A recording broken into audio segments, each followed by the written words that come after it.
ഏഴു മഹാരഥന്മാരോട് ഒറ്റയ്ക്ക് പൊരുതിയ അഭിമന്യുവിന്റെ കഥ അറിയാമോ? അഭിമന്യു ഒരിക്കലും തിരിച്ചുവരില്ലെന്ന് അറിഞ്ഞുകൊണ്ട് പ്രവേശിച്ച യോദ്ധാവ്.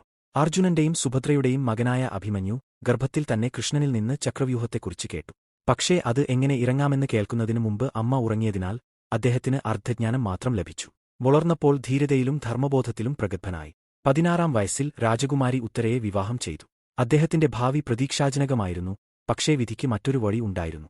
കുരുക്ഷേത്ര യുദ്ധത്തിലെ 16 ദിവസം ദ്രോണർ ചക്രവ്യൂഹം രൂപപ്പെടുത്തിയപ്പോൾ അർജുനനെ പിരിച്ചുവിട്ടു. പാണ്ഡവർ അകമ്പടിയില്ലാതെ നിൽക്കുമ്പോൾ അഭിമന്യു മുന്നോട്ടു വന്നു.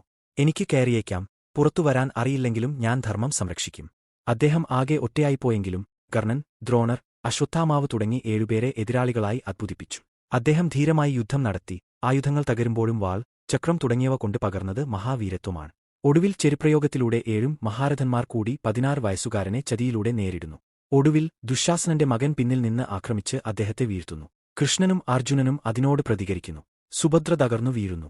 അഭിമന്യുവിന്റെ വീരമൃത്യു യുദ്ധത്തിന്റെ ധാർമ്മികതയെ ഉണർത്തി. അവൻ യുവത്വത്തിന്റെ ധൈര്യത്തിന്റെയും ത്യാഗത്തിന്റെയും പ്രതീകമായി മാറി. ദിവ്യതയുടെ ആഴത്തിൽ അയാളുടെ നിമിഷങ്ങൾ ഇന്നും ഓർത്തിരിക്കുന്നു.